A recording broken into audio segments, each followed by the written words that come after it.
नमस्कार. आज फाल्गुन वद्य पंचमी. आज तुकारामांचाच एक अभंग आपण पाहणार आहोत. शरण शरण एक नाथा चरणी माथा ठेविला, नका पाहू गुण दोष झालो दास पायांचा. आता मज उपेक्षिता नाही सत्ता आपुली, तुका म्हणे भागवत केले श्रुत सकळा. श्री तुकाराम महाराजांचे वैशिष्ट्य म्हणजे भक्तीच्या क्षेत्रात ज्यांनी ज्यांनी महान काम केले आहे त्यांच्याविषयी त्यांनी कृतज्ञता इथे व्यक्त केली आहे. त्यांच्या उदार दृष्टिकोनामुळे त्यांनी विठ्ठलाबरोबरच श्रीराम, शिव, दत्त, हनुमंत यांना नमन केले. तसेच ज्यांनी भक्तीने परमेश्वराला जिंकले त्यांच्याबद्दल त्यांनी आदरही व्यक्त केला आहे. ती यादी फार मोठी आहे, पण विदूर, प्रल्हाद, ध्रुव, उपमन्यूपर्यंत अनेक त्यांना पूजनीय वाटतात. उपमन्यू ध्रुव हे काय जाणती, प्रल्हादाच्या चित्ती नारायण. त्याचप्रमाणे तीही त्रिभुवनी होती, विणा घेऊन मुखी, नारायणाचे नाम ठेवून गमन करणाऱ्या नारदांविषयी त्यांना प्रेम वाटते आणि त्या सर्वांना ते भक्तिपूर्वक वंदन करतात.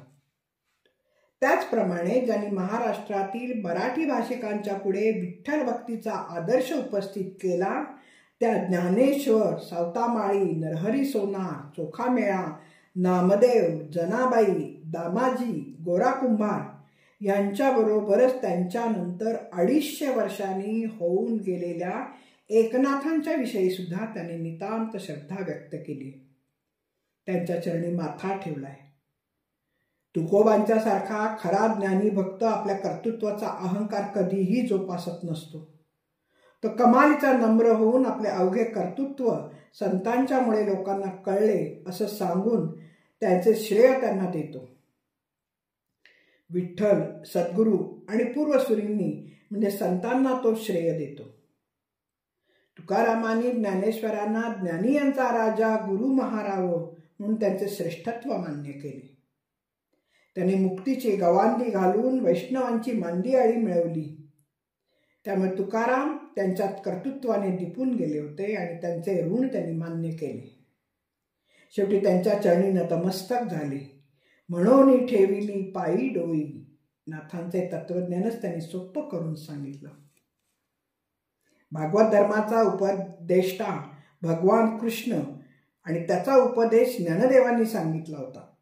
पण नंतर परकीय आक्रमणे आली, बाहेरची स्थिती बिघडली, तरी लोकांनी आणि विशेषतः संतांनी तो उपदेश हृदय मंदिरामध्ये जपून ठेवला. त्यात संत एकनाथ महाराजांचे कार्य फार महत्वाचे आहे.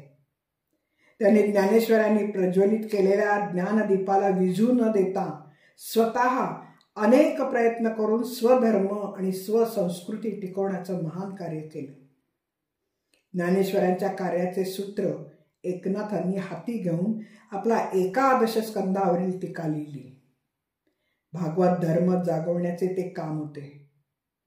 ज्ञानदेवांनी जे आधी सविस्तर मांडले होते त्याचेच सूत्र पकडून एकनाथांनी स्वतः भागवत ग्रंथ लिहिला. त्या काळी तो ग्रंथ लोकप्रिय होता. ज्ञानेश्वरांचे कार्य जणू एकनाथ पुढे चालवत होते म्हणून अनेक जण त्यांना ज्ञानाचा एका असंही म्हणतात. शिवाय सन 1584 मध्ये त्यांनी ज्ञानेश्वरीची एक संशोधित प्रत तयार केली. ज्ञानेश्वरांच्या समाधीचा आळंदीला जाऊन जीर्णोद्धारही एकनाथांनी केला. हे सर्व ऋण त्यांच्यानंतर अर्धशतकानंतर कार्यकर्तृत्वाने गाजलेले संत तुकाराम आपल्या अभंगातून व्यक्त करतात. विठ्ठल भक्तीचा एकनाथांचा संप्रदाय तुकारामांनी पुढे चालवला हे त्यांच्या एकनाथावरील अभंगाने लक्षात येते. तुकाराम महाराज एकनाथ महाराजांना अतिशय नम्र भावाने शरण जातात आणि त्यांच्या पायावर आपले डोकं ठेवतात.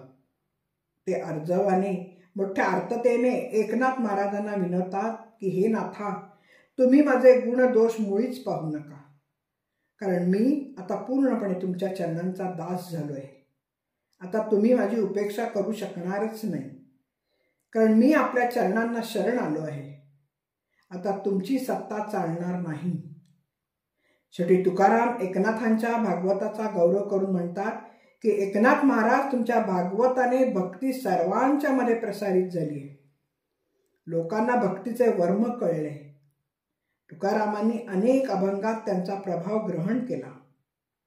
सामाजिक विषमतेवर, भूतदयेवर केलेली तुकोबांची टीका विवेकपूर्ण असली तरी नाथांचा प्रभाव सरळ जाणवतो. रामदास स्वामी म्हणतात, अति तत्पर गुरुभजनी, सिद्ध साधू आणि संतजनी गुरुदास्य केली. धन्यवाद. मी वाचक सौभाग्यवती पल्लवी कुलकर्णी. नमस्कार.